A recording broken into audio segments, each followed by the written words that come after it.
August 6, 1945, 8:14 a.m.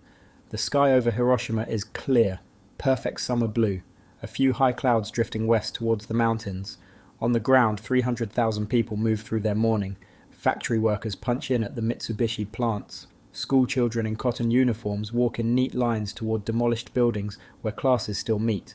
Mothers hang laundry on lines strung between damaged homes. The city hums with the ordinary sounds of survival in the fifth year of war.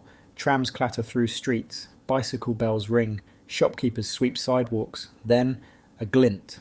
High above the city, higher than anyone can see clearly, a single B-29 bomber cuts through the stratosphere. The Enola Gay, alone, no escorts, no bombers flanking it in formation, just one silver speck against the blue. On the street below, an old man pauses, looks up, shields his eyes. He's seen American bombers before, hundreds of them, darkening the sky like locusts, turning cities into firestorms. But just one? The air raid sirens had sounded earlier, at 7:09 a.m., then stopped. All clear. People returned to work, children to school, life to its wartime rhythm. The bomber's bay doors open. A single object falls for 43 seconds. It drops through empty sky, silent, sleek, dark metal catching sunlight. Inside, mechanisms tick. Uranium components slide into alignment. Barometric sensors measure altitude. Everything functioning perfectly. In the cockpit, the co-pilot pulls his goggles down. Dark glass, protection against what comes next. God have mercy. The bomber banks hard, full power, diving away from what comes next. The engines scream, the crew braces. On the ground, a young woman looks up, sees the parachute, the silver cylinder beneath it tumbling slightly as it falls. Strange, beautiful, almost. She points. Her sister starts to ask. The world ends. 3 years earlier, Los Alamos, New Mexico. In a desert compound surrounded by barbed wire and armed guards, the brightest minds in physics work 18-hour days. They call it the Hill. The men here don't use their real names. Mail is censored. Families ask no questions. The laboratories hum day and night. J. Robert Oppenheimer chain smokes through meetings. His eyes are sunken. He's lost 20 pounds. Sleep is impossible. At night, he reads Sanskrit and thinks about death, about consequences, about what they're building. The project has a simple goal. Build a weapon using atomic fission before Nazi Germany does. They know the Germans are trying. Intelligence reports confirm it. Werner Heisenberg, Otto Hahn. Germany's physics community, once the world's finest, now bent toward destruction. If Hitler gets this weapon first, the war is over. Not just lost, over. Civilization itself hangs in balance. The calculations are terrifying. One bomb, 20,000 tons of TNT equivalent, maybe more. A single aircraft, a single payload, entire cities gone. In laboratories across the site, scientists separate isotopes, enrich uranium, design implosion lenses. Every equation pushes them closer to something humanity has never touched before. Chain reactions, critical mass, unleashing the power that binds atoms together. By May 1945, Germany surrenders. The scientists pause. Some argue the project should stop. The original justification is gone. Hitler is dead. The Nazi threat eliminated. But in the Pacific, the war grinds on. Japan refuses surrender, refuses every term. The military leadership speaks of Gyokusai, honorable death, better extinction than dishonor. American commanders look at casualty projections for invading the home islands. Operation Downfall, 2 massive amphibious assaults, conservative estimates, 1 million Allied dead, several million Japanese, military and civilian combined. Okinawa had been a preview, 82 days of absolute horror. Japanese soldiers are fighting to the last man, civilians throwing themselves off cliffs rather than face capture. Children clutching grenades, the elderly choosing mass suicide. Tokyo refuses all surrender terms. The military leadership speaks of Ketsu-go, the final battle. 100 million deaths if necessary. Every man, woman and child armed with bamboo spears. The entire nation transformed into a fortress of flesh.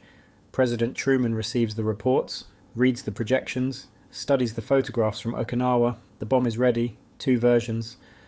Little boy, a uranium gun-type device.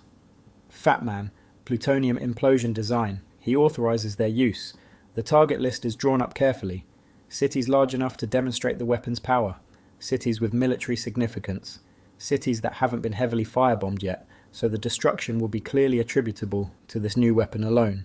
Hiroshima, Nagasaki, Kokura, Niigata, each city studied, analysed, mapped. On Tinian Island in the Pacific, the 509th Composite Group begins final preparations. The crews practice over and over. Precision drops from 30,000 feet. The planes modified, bomb bay doors enlarged, engines tuned for maximum altitude. The crews don't know exactly what they're carrying. They've been told it's something new, something big. They see the weapon loaded, just one bomb, where normally they'd carry dozens. Colonel Paul Tibbets names his bomber after his mother, Enola Gay, a gesture of love before delivering death. In the bomb bay, Little Boy sits in its cradle, 10 feet long, 4 tons of apocalypse, grey-black casing. Inside, 64 kilograms of uranium-235 enriched at Oak Ridge, enough for criticality, enough to split the atom and release hell. The mission briefing is short. Visual drop only, clear skies required, primary target Hiroshima. August 5th, evening. Tibbets gathers his crew, 12 men total, navigator, bombardier, radio operator, gunners, average age 27. They eat a final meal, eggs, toast, coffee, some joke nervously, others stay quiet. They board just after midnight, the plane fully fueled, the bomb armed, the engines cough, catch, roar. At 2:45 a.m, Enola Gay lifts off. Heavy, sluggish at first, then airborne. 6 hours to target. 8:15 a.m. The bomb detonates 1,900 feet above the Shima Surgical Clinic in central Hiroshima. For 1/1,000,000th of a second, the temperature at the hypocenter reaches 10 million degrees Celsius. Hotter than the surface of the sun, hotter than anything that has existed on Earth since the planet cooled. A sphere of fire expands at the speed of sound. Everything within 500 meters simply ceases to exist. Not burned, not destroyed, vaporized, molecular bonds shattered. Stone, steel, flesh, gone. Return to atoms. The light is white, beyond white. A flash so bright it burns through closed eyelids 10 miles away. People 15 miles distant describe it as a sun appearing inside a sun. Shadows carved into concrete in that instant. The fireball rises. Buildings disintegrate. Not collapse, disintegrate.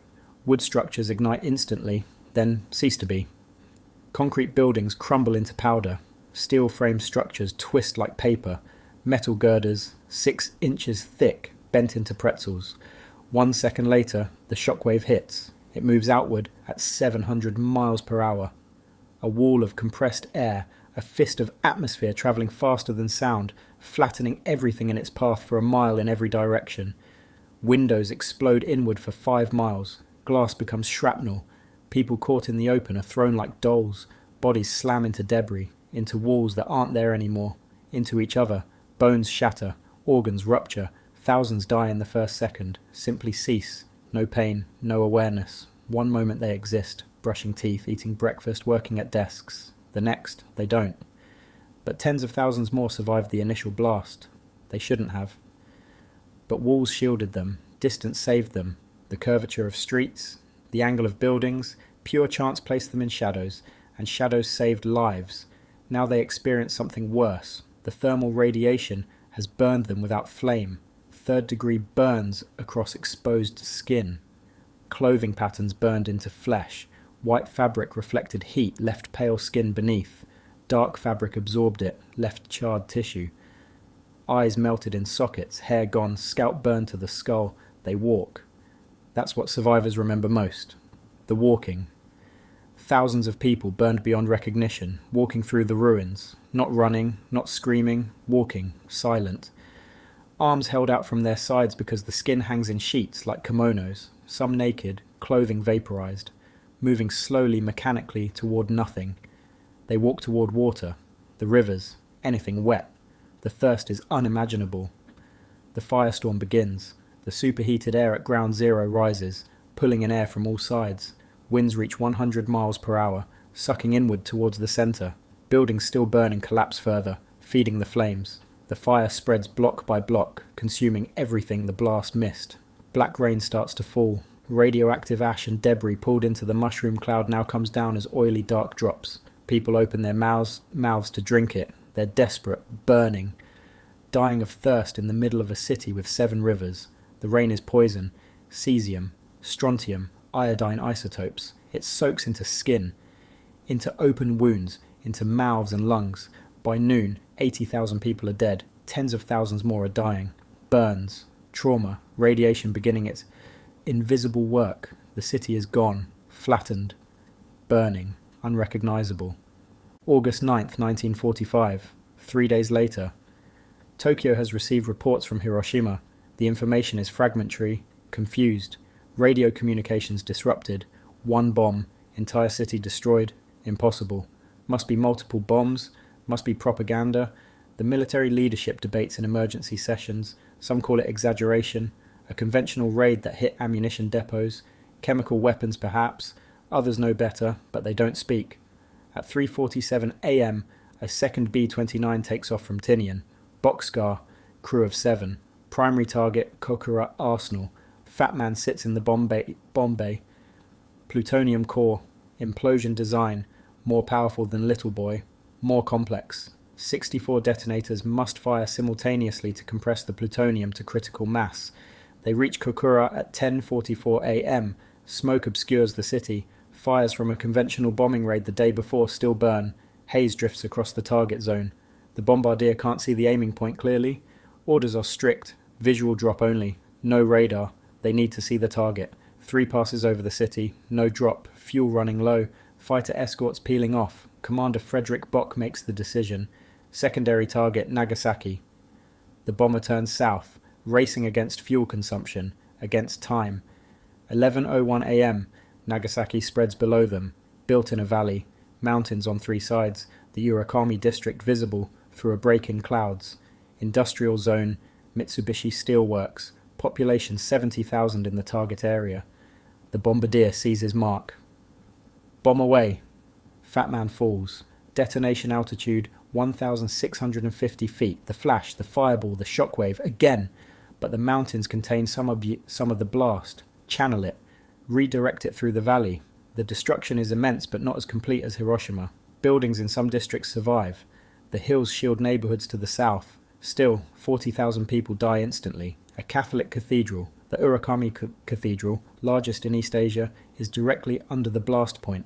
Built over decades by Japanese converts. Stone walls 3 feet thick. It vaporizes. The bells melt. The faithful inside erased. In the Mitsubishi Steel Works, workers are incinerated at their stations. The factory collapses. Blast furnaces rupture. Molten metal runs in rivers through the rubble. The same walking begins. Burned people moving through rubble. Seeking water, seeking anything, heading towards the harbour, towards the rivers, toward a relief that doesn't exist. A doctor who survives describes it later. They didn't look human. The skin hung from their bodies in strips. Their eyes were swollen shut, or gone entirely, but they walked. They kept walking. Some called for water. Most were silent. The silence was worse than screaming. By evening, Nagasaki is burning. The fires rage through the night. No one comes to fight them. The firefighters are dead or dying. Another 40,000 will die in the coming days, weeks, months. Radiation sickness, burns that don't heal, infections in bodies too damaged to fight back. In Tokyo, Emperor Hirohito meets with his cabinet. He listens to the reports. 2 cities, gone. A weapon beyond comprehension. More bombs promised. For hours, the cabinet debates. The military faction argues for continuation. For Ketsu go. For death before dishonor. The emperor listens, then speaks. His voice quiet. Final. We must bear the unbearable. August 15th, 1945. For the first time in history, the emperor addresses his people directly. His voice crackles over radio. Tinny. Distant. Many weep at hearing it. The war situation has developed not necessarily to Japan's advantage. Surrender. Unconditional. Immediate. September 1945. American occupation forces enter Hiroshima. The convoy stops at the city limits. There is no city. For miles, nothing but rubble. Twisted metal, collapsed bridges, flattened neighborhoods. The shell of the Industrial Promotion Hall, later called the Atomic Bomb Dome, stands alone, skeletal against the sky. The smell is overwhelming. Death, burning, chemical, something else, something no one has words for. A smell that gets into clothes, into skin, that won't wash out. Survivors live in shacks built from corrugated metal and broken boards. They watch the Americans arrive, say nothing, their eyes hollow, empty. The radiation is invisible. Doctors don't understand what they're seeing. People who seemed fine after the blast now die.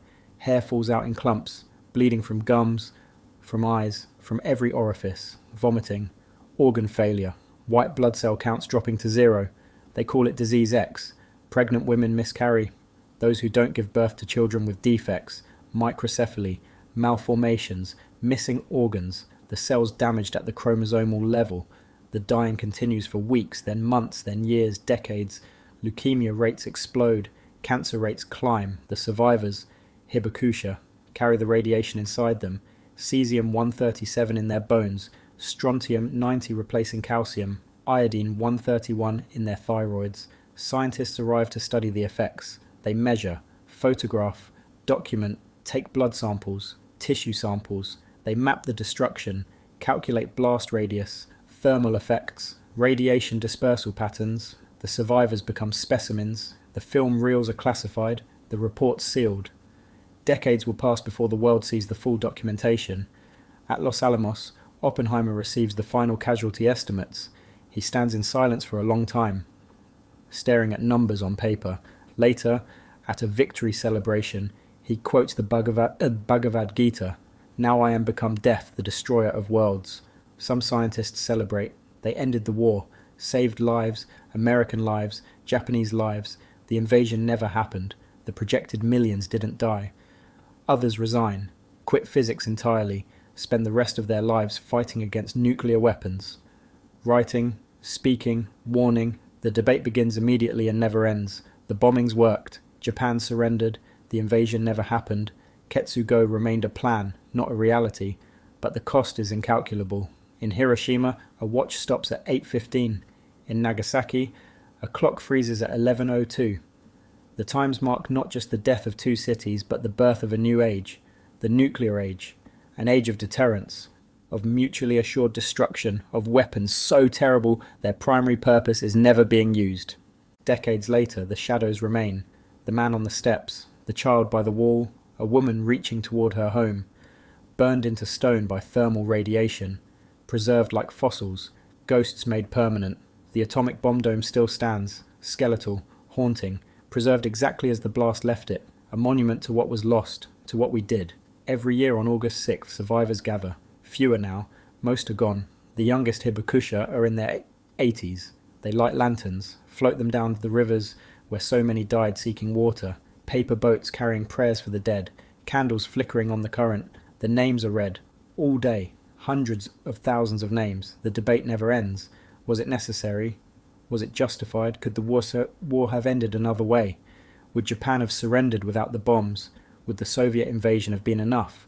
The numbers are argued, the ethics dissected, the counterfactuals examined. Historians write thousands of pages. Physicists calculate alternate scenarios. But in the end, 2 facts remain. On August 6th and August 9th, 1945, humanity split the atom and turned it against itself.